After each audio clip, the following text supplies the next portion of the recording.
I am in a lot of pain, but pushing through. How about you? I'm doing good. Do you need to reschedule? No, you know what? Because this situation I'm in is chronic, and so it's either stop my life and do nothing or have fun with it, And so today I'm choosing joy within the pain. Okay. All right now. I love that. I love that for the both of us. Okay. Yeah. I won't let you take my voice from me.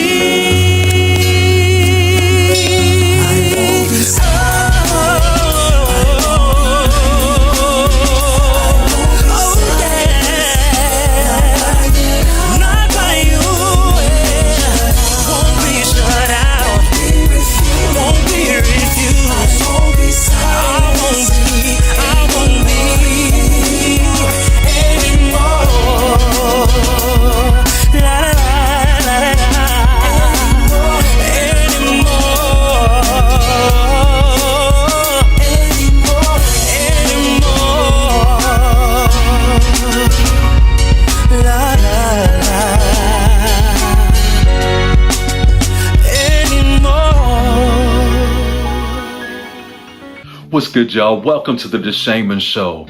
Thanks for coming back. Thanks for watching. I appreciate all the love that we're getting on social media. Make sure you go and follow the Deshaymond Show YouTube page and follow the Deshaymond Show on your favorite place where you stream your podcast, okay? We are everywhere, and I just want to say thank you so much for your support and your continued support.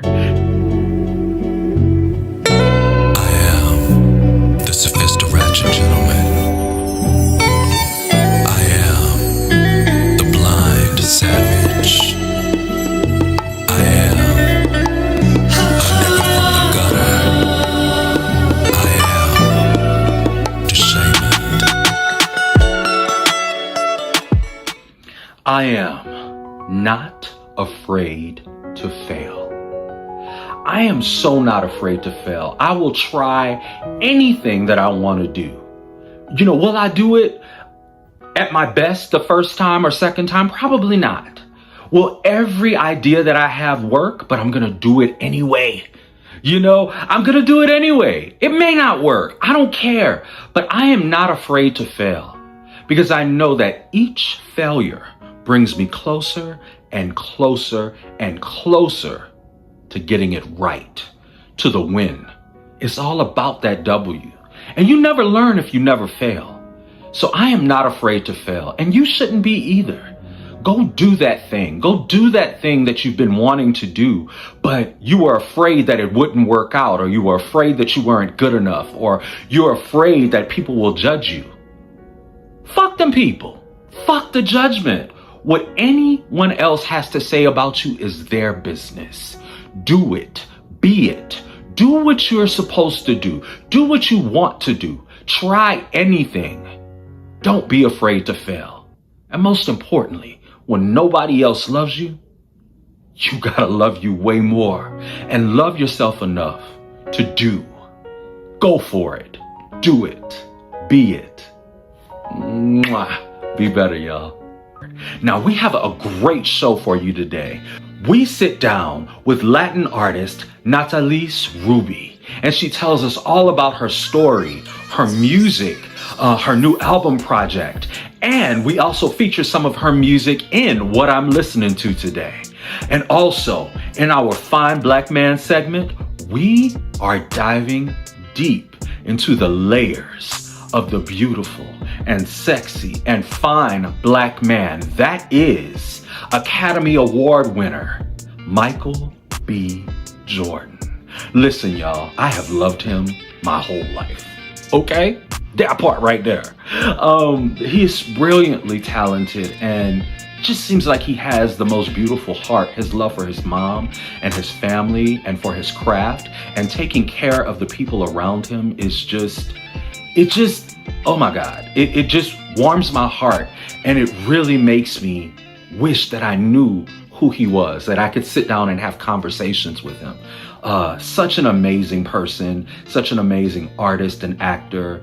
I'm so proud of him and so grateful that I could witness him winning that Oscar on Oscar Sunday, and just be proud of him, because he's such a bright beacon of light for Black men, for young Black men, for Black millennials, for men and women all over the world. He's an amazing beacon of hope, and he is that blueprint of what you know a Black man to be. He definitely personifies that. So yes, we will definitely get into that. And I got a special Uncle D's wisdom for y'all today. So I just want to let you guys know that my single Fire Love is available now on all streaming platforms: YouTube, Spotify, Apple Music, you name it, it's there. Please go check it out.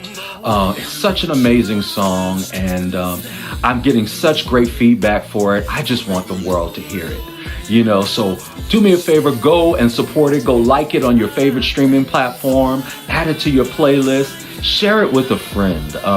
It's such an amazing song, and the story features the characters from my upcoming novel, which is also my upcoming album as well. It's called Roses, and the novel is called Roses as well.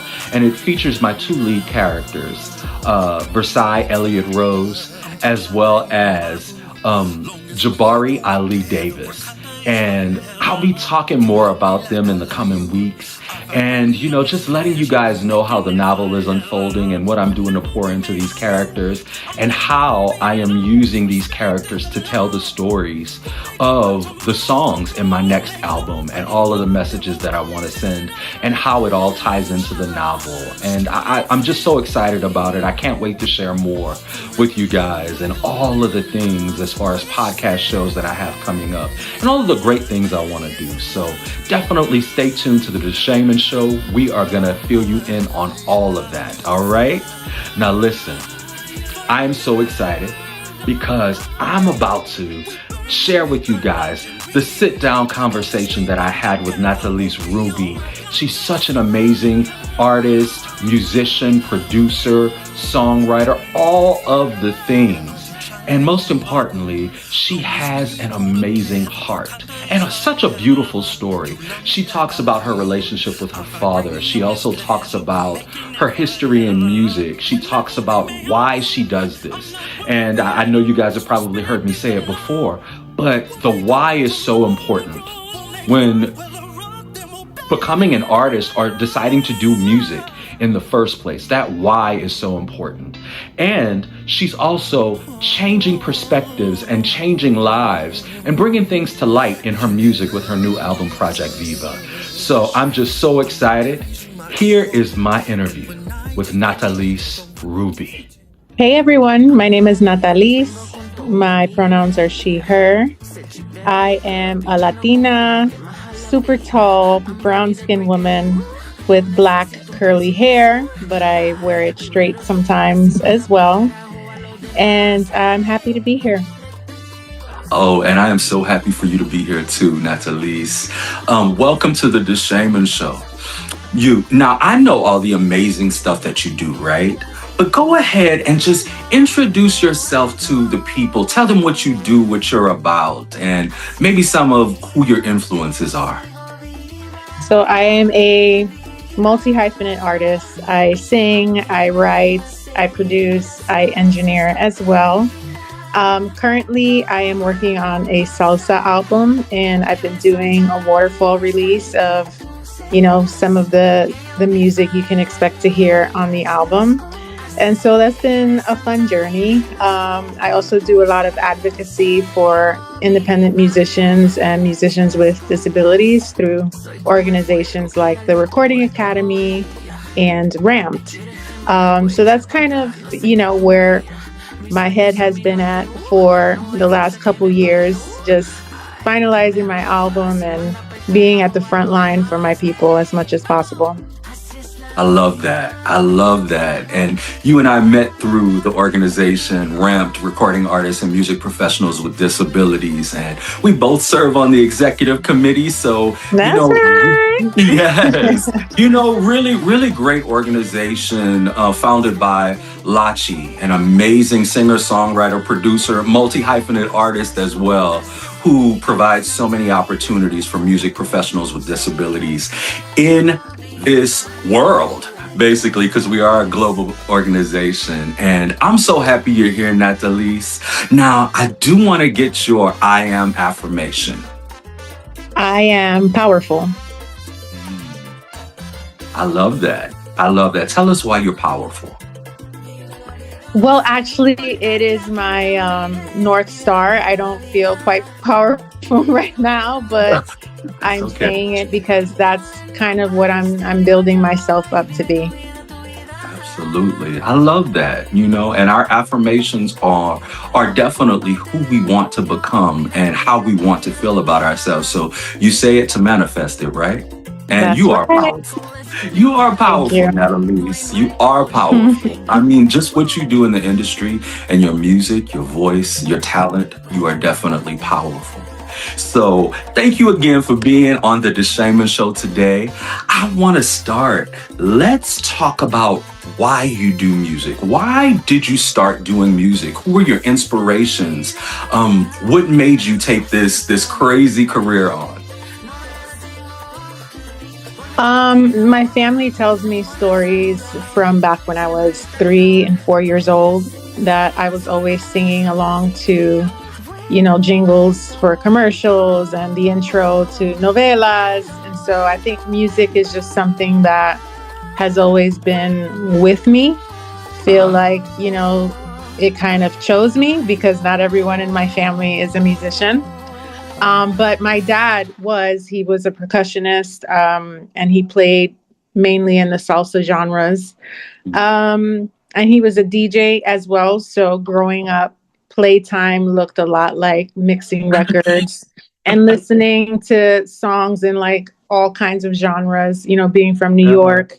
There was a mix of disco and, what was becoming hip hop, and salsa was also, getting a new energy. And then there was freestyle. So I had a lot of like sound influences in my upbringing that I think just kind of play into the artist that I'm in today. I feel like that exposure kind of just like molded my brain to have all of these melodies and rhythms and genres just having fun at one time, if that makes sense. No, that makes perfect sense. And, it's just so funny. We have that in common because my dad, he died when I was really young, 7.5. But, he was also a DJ and, he did Zydeco music. He did blues. He was a singer. He was a percussionist. All of his friends were musicians. So it's like I got it honest. You know what I'm saying? And I think you did too. He was training your ear. I think they do that to us. They train us, very young. And they just hope we get the spark for it. And it seems like we both did. And I'm so happy that your father did that with you because that's the most fun I ever had with my dad. I remember those times. So tell me a little bit more about your dad. I know you told an amazing story on social media about him. You mind sharing that with us? Yeah, of course. So sorry for your loss. Oh, no. Like you, similarly, I lost my dad when I was very young, at around the age of 15. But he kind of was, what's the right word to describe him? I guess I would say the life of the party. He was like that kind of guy where, you can find him on any day sitting in the park playing congas with his friends or, working on his DJ set at home. So he was just always a bundle of joy and fun to be around. His birthday was on New Year's Eve. So Wow. you can imagine how that played into his personality. You know, Can every only year imagine. started off and he was at the center of it. Oh yeah, Capricorn energy too. I love it. Yes, I love me a exactly. Capricorn. Yeah, and you know, we were very close. Definitely consider myself a daddy's girl, even though, Oh, you know, when I got older and I was a teenager, developmentally so, I was kind of like rebellious about some decisions my parents had made. But, you know, at the end of the day, he was very loving and plays a huge role in why I do salsa music today. I feel like since his passing, whenever I listen to salsa music, that is when I feel his presence the most. And so, in making the music, I feel like I'm still in conversation with him, like I'm still having a dance with him, if that makes sense. oh, I love that. I love that. You know what? You got me a little misty over here. I love that. Aw. But it's beautiful. It's beautiful that you have that connection and you guys built that connection while he was still here. And now you get to share it with him because he's still watching. He's still with you, just in a different way. You know what I'm saying? Amen. Thank you. And yes. And speaking of music, someone has a new single coming out. Tell me about your new music coming out. Yes. So actually, I just had a single drop 3 weeks ago called Viva. And that song is high energy and it's a salsa song about self confidence, self love, and kind of living life on your own terms. And building off of that is the song that's coming out next week, which is called Hasta En La Luna, which in English means even on the moon. And it's kind of one of those anthemic kind of songs. And what I talk about in that song is something that is commonly felt across the Latino community, specifically those who don't grow up or were not born in their hometown. You know, there's this conversation around like, well, you're not Puerto Rican enough because you weren't born here, or you're not Puerto Rican enough because you don't speak Spanish, or your Spanish is weird. And it's like all of these things, these So silly. narratives created to divide us and distract us from some really real things that are happening in our culture that's affecting our culture. So yeah, I'm excited. I'm a little nervous about this one because there's a lot of like rage in it. Like I'm airing, you know, some of my grievances out Oh. with, you know, those that have that opinion that I'm not Puerto Rican enough. Oh, that's But at the totally same time, ridiculous. it's an invitation. It's an invitation. Uh-huh. It's a cry out for unity. It's a cry out for us to remember who we are, and that in the grand scheme of things, in this game we call life, there's Yes. so much common ground that we can connect on because of our culture and where we come from. Absolutely. And I think it's just ignorance because you know, you wake up every day, you look in the mirror, you're Puerto Rican. You know? Your parents Period. come from that, I'm you like, know? when people So tell it's me like that, I'm like, are you delusional? Like, are, what? girl, it's like, girl, can't you see me?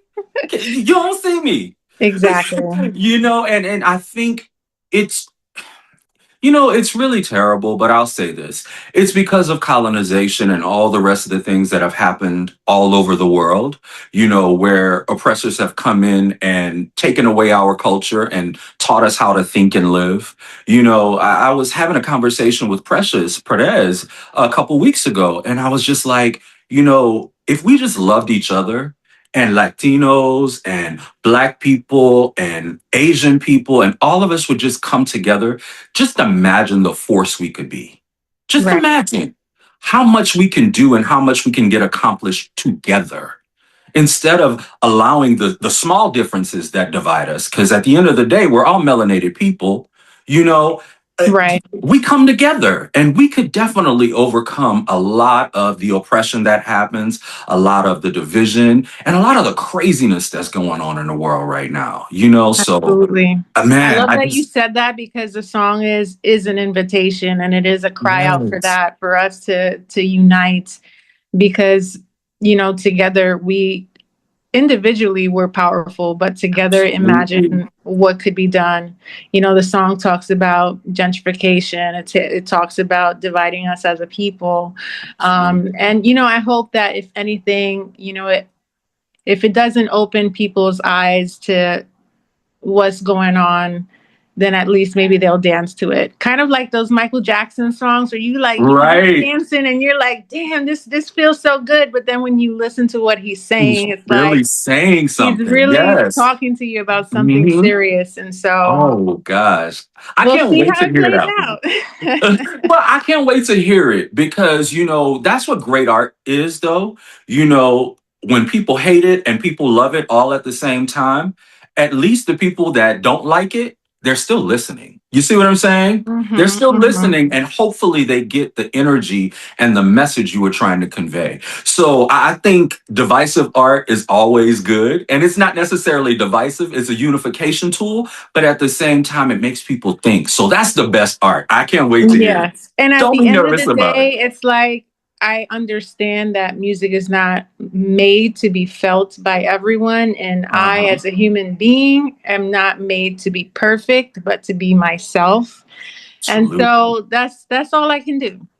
That's all you can do. And you know what? That imperfection makes you an individual, and that's what makes you perfect. You know what I'm saying? So they gonna get it. The people that are supposed to get it, they will get it. So don't stress Exactly. about it at all. It's gonna be Listen, beautiful. I'm I can't I'm wait to hear it. declaring that this is about to be the next diaspora anthem. I love Gonna it. go hard for Puerto Rican Pride season, and that Yes. also people from any diaspora are going to be able to connect with the message, because if you know water up down the Puerto Rico part, Hmm. it's a struggle that we are going through collectively, not just Puerto Ricans. You Absolutely. know, the Mexican in Absolutely. Texas Mhm. experiences this, the Dominican in Washington Heights knows what I'm talking about, you Right. know. And so yeah, I'm excited.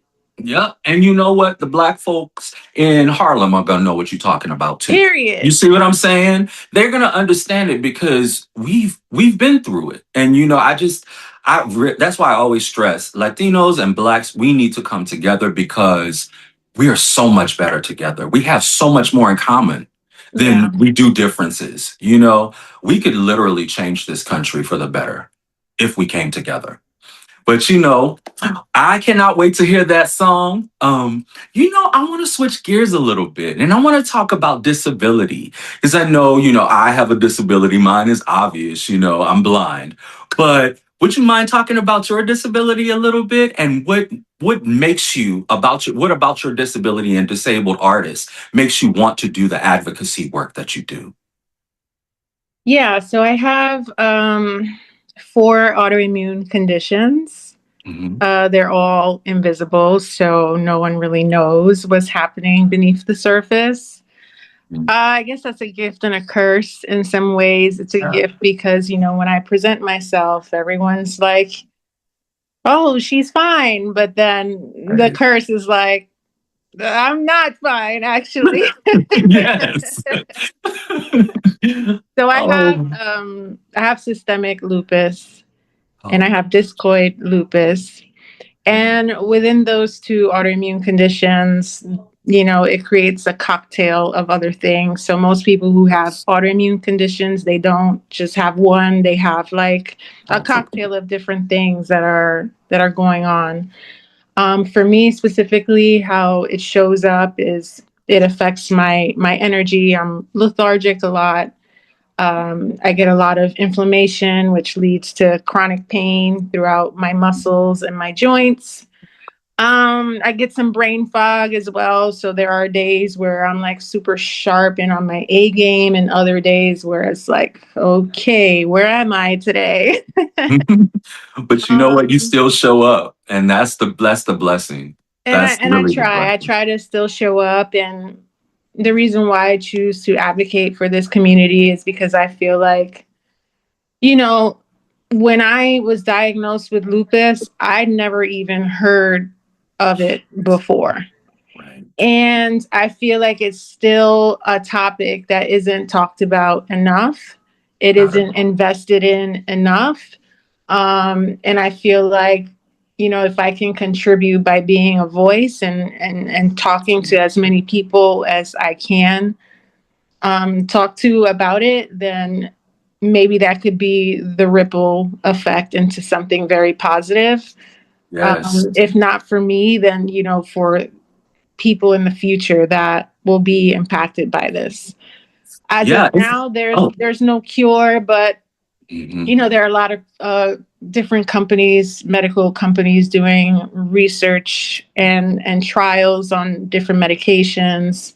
I'm actually going to Washington, D.C. in April. There's a big lupus summit that's taking place, and I'm going to speak to some elected officials about the importance of Awesome. investing in this research and taking care of the lupus community. And so, yeah, that's kind of what I go through.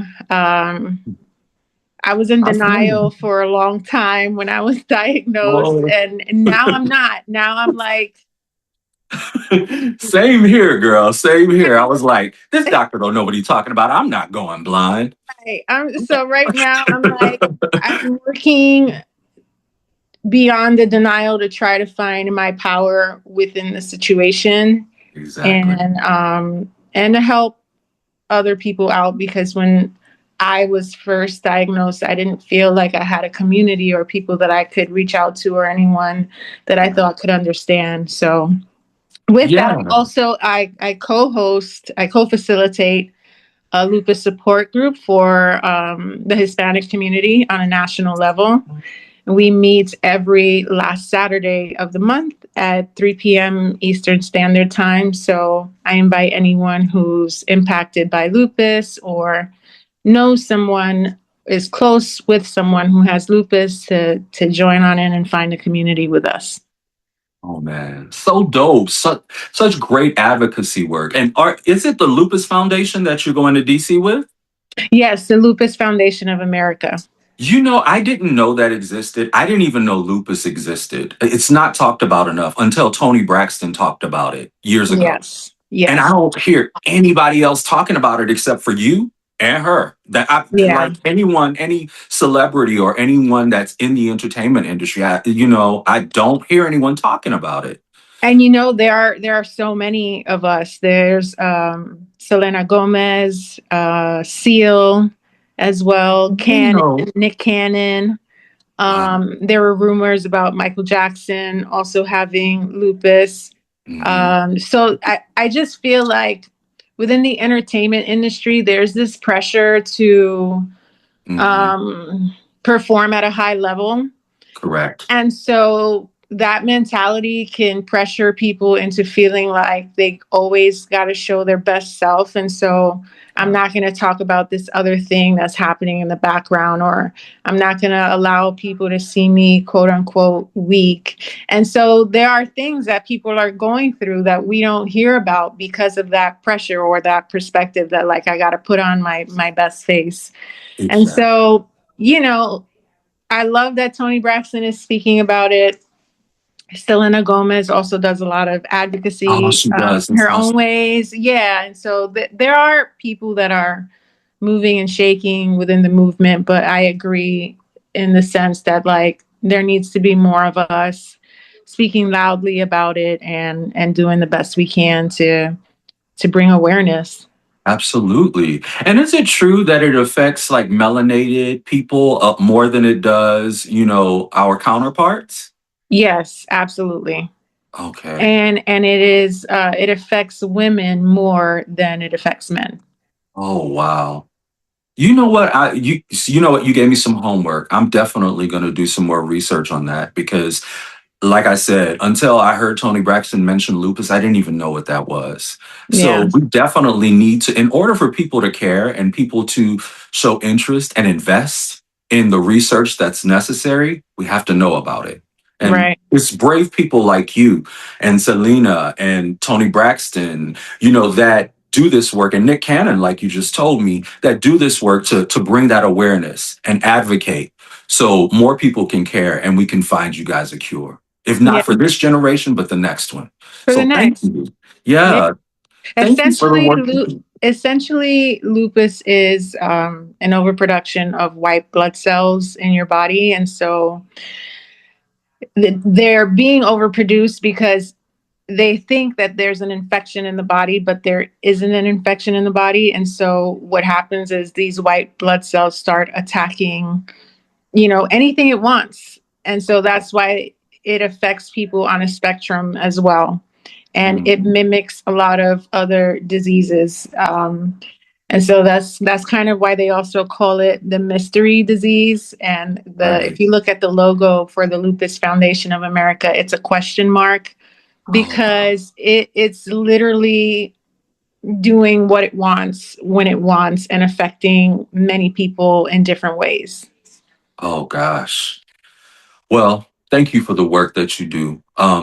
It does not go unnoticed. And everything you do for not only the Lupus Foundation, but for RAMPD, for RAMP, Recording Artists and Music Professionals with Disabilities. So you are the vice president on the executive committee of the member network. Explain to me, why you wanted to do that work, why that part was important to you, especially with that organization.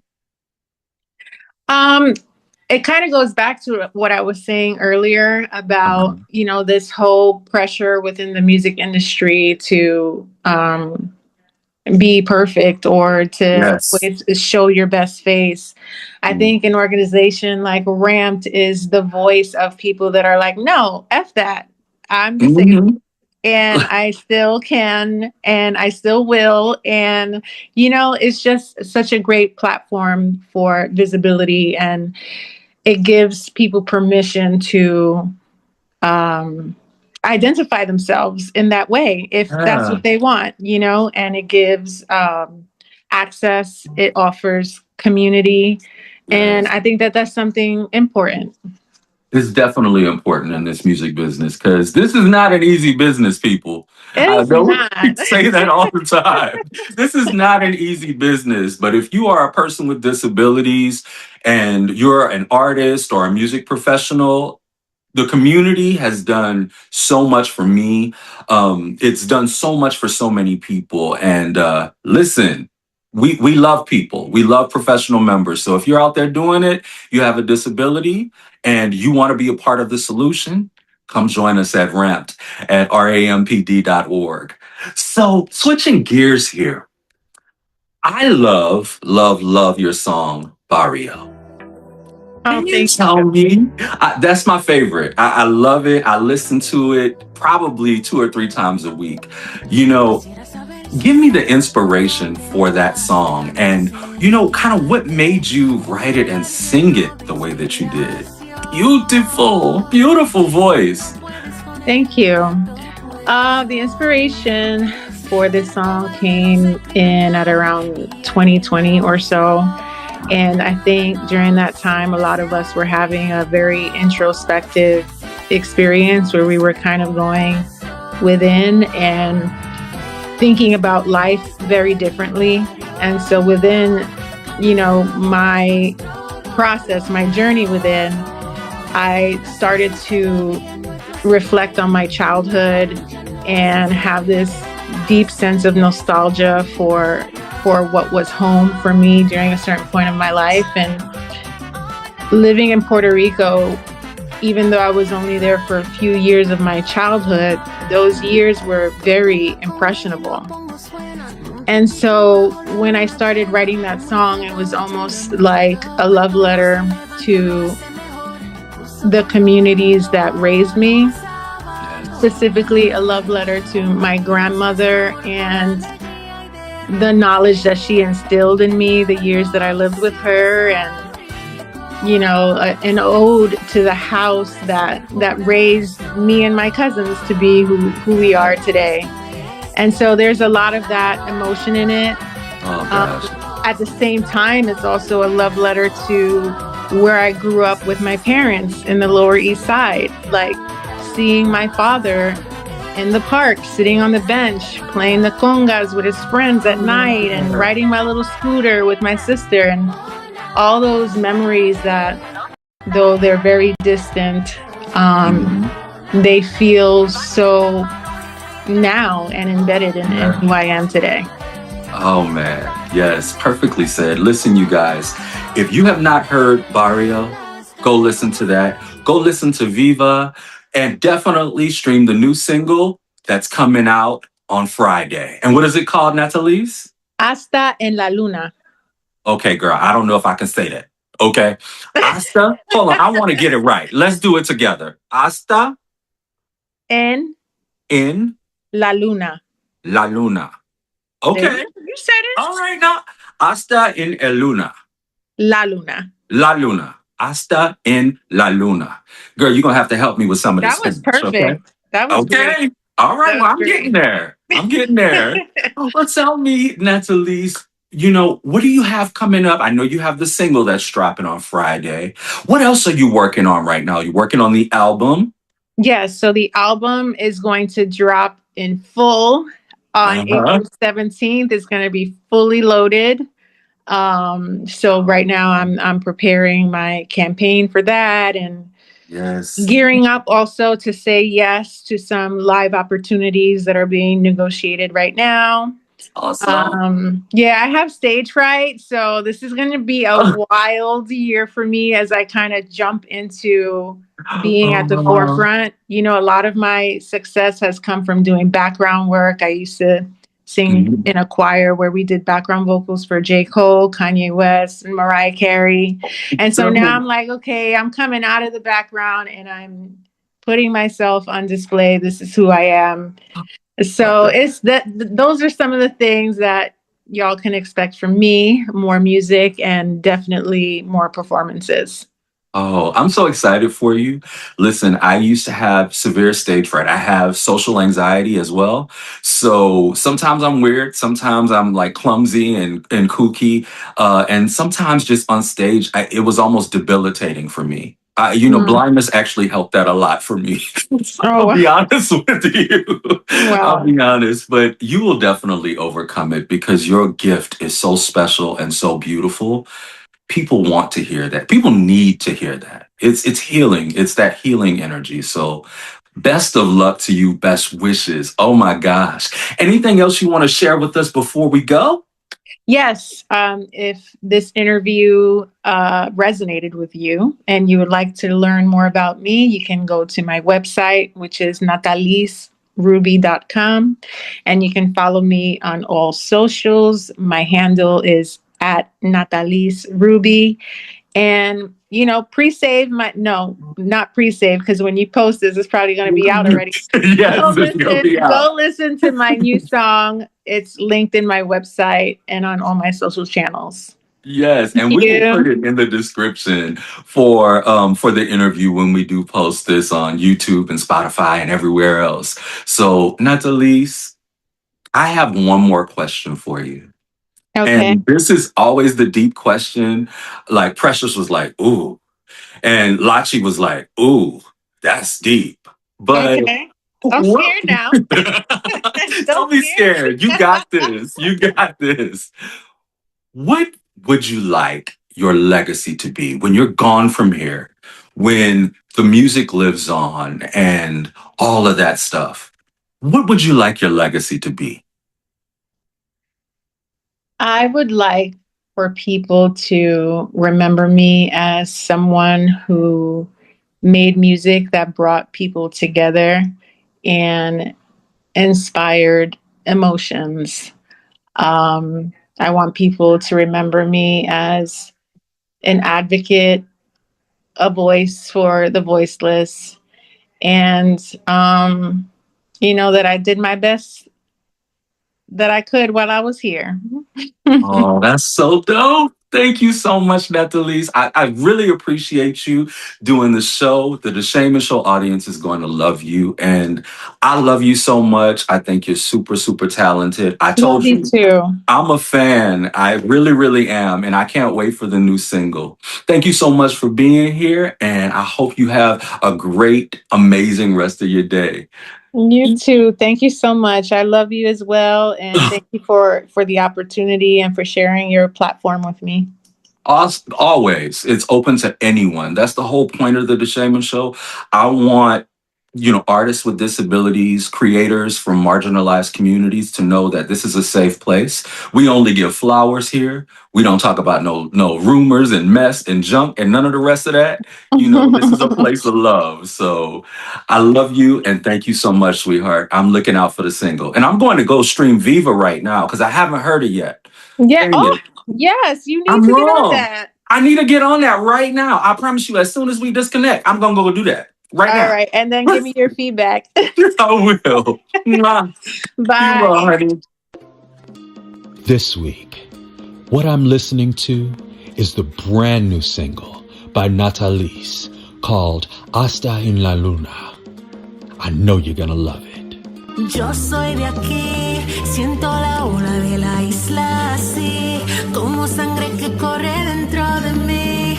En mucha tierra crece en esta raíz, ¿pa' qué discutir? Sangre en la arena, ¿por qué nos corruptan?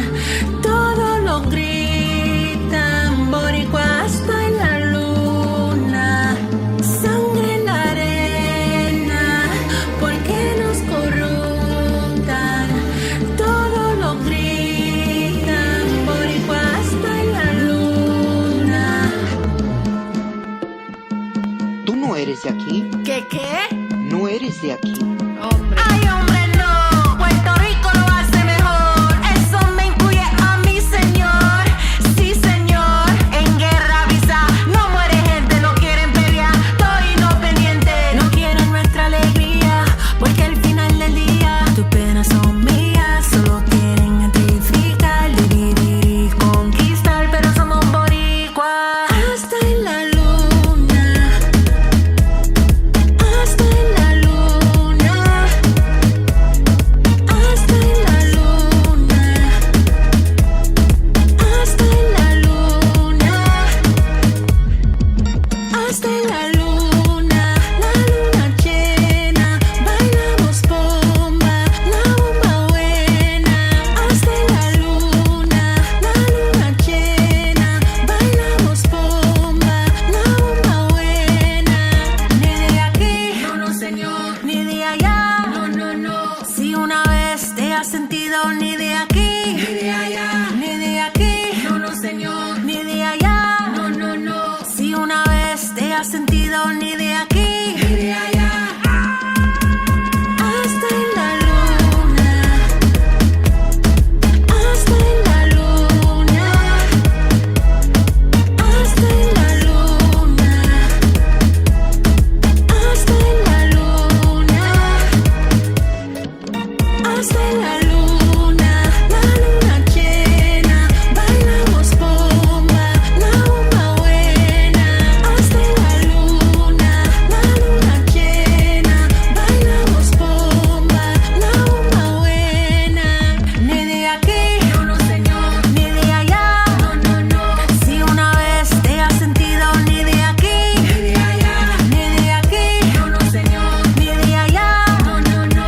Si una vez te has sentido ni de aquí, ni de allá.